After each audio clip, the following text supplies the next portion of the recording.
तर भारताच्या संरक्षण संशोधन क्षेत्रामध्ये आणखीन एक मोठा मैलाचा दगड पार करण्यात डीआरडीओच्या संशोधकांना यश आलंय। सुमारे 2000 किलोमीटरवरती अचूक मारा करू शकेल अशा अग्नि प्राइम या आधुनिक क्षेपणास्त्राची चाचणी यशस्वी झाली आहे। याविषयीची माहिती आणि व्हिडिओ स्वतः संरक्षण मंत्री राजनाथ सिंग यांनी सोशल मीडियावरती पोस्ट करून दिलाय। तर विशेष म्हणजे अग्नि प्राइम हे क्षेपणास्त्र सोडण्यासाठी चालत्या रेल्वेवरनं लॉन्च करता येणं ही शक्य होईल हेही नमूद करण्यात आलंय आणि त्यासाठी एक विशिष्ट मिसाईल लॉन्चरही डीआरडीओनं तयार केलाय।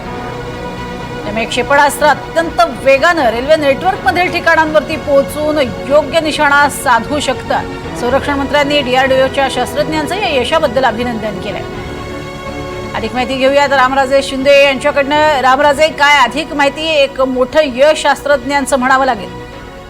बिलकुल, हे शास्त्रज्ञांचं मोठं यश आहे आणि देशाच्या सुरक्षा प्रणालीला किंवा सुरक्षेचं कवच जे आहे ते आणखीन मजबूत करण्याचं काम अग्नि प्राइम क्षेपणास्त्र करणार आहे। त्याचं कारण हे आहे की 2000 किलोमीटर पर्यंत याची मारक क्षमता आहे आणि याची वैशिष्ट्य भरपूर आहेत आणि जे मोजके देश आहेत की जे मूव्हिंग म्हणजेच की रेल्वेच्या माध्यमातून क्षेपणास्त्र नेऊ शकतात त्याच्यामध्ये आता भारताचा नंबर आलेला आहे आणि भारतानं आता जे रेल्वे सिस्टीम आहे रेल्वेमध्येच हे क्षेपणास्त्र वाहून नेण्याची क्षमता असलेली यंत्रणा तयार केलेली आहे आणि याच्यासाठी काय की एक मजबूत क्षेपणास्त्र जे आहे ते मजबूत एका डब्यामध्ये सुद्धा नेलं जाऊ शकतं।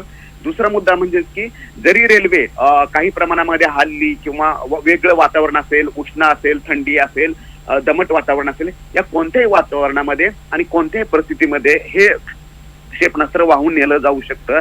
आणि त्याचबरोबर दुसरा याचं वैशिष्ट्य म्हणजे की जेव्हा फायर करायचं आहे म्हणजे की जेव्हा हे क्षेपणास्त्र सोडायचं आहे तेव्हा हे क्षेपणास्त्र लगोलग म्हणजे की त्यासाठी कोणतीही पूर्वतयारी करावी लागत नाही। इतर क्षेपणास्त्रासाठी संपूर्ण तयारी करावी लागते, स्टेबल करावं लागतं क्षेपणास्त्र, परंतु हे क्षेपणास्त्र जे स्थैर्य करायची पण गरज नाहीये कारण एकाच ठिकाणी ते ठेवलेलं असतं। ट्रक असेल, रेल्वे असेल किंवा मोबाईल लॉन्चर असेल ते एका डब्यामध्ये असणार आणि फक्त ते काढायचं आणि डायरेक्ट जे आहे ते क्षेपणास्त्र सोडता येऊ शकतं। त्याच्यामुळे हे एक जमेची बाजू आहे की लगोलग ऍक्टिव्ह जे आहे ते क्षेपणास्त्र करता येऊ शकतं आणि म्हणूनच या क्षेपणास्त्राचं महत्व जे आहे ते अधिक वाढलेलं आहे। नक्कीच, आणि कुठूनही डागता येणार असं हे क्षेपणास्त्र आहे ज्यामुळे त्याचे फायदे जे आहेत ते मोठ्या प्रमाणात येत्या काळामध्ये भारताला दाखवायचे आहेत आणि म्हणूनच भारतानं हे शास्त्रज्ञांचं मोठं यश असल्याचं म्हटलेलं आहे। यशस्वी चाचणी झालेली आहे। तर धन्यवाद या संपूर्ण माहितीसाठी रामराजे।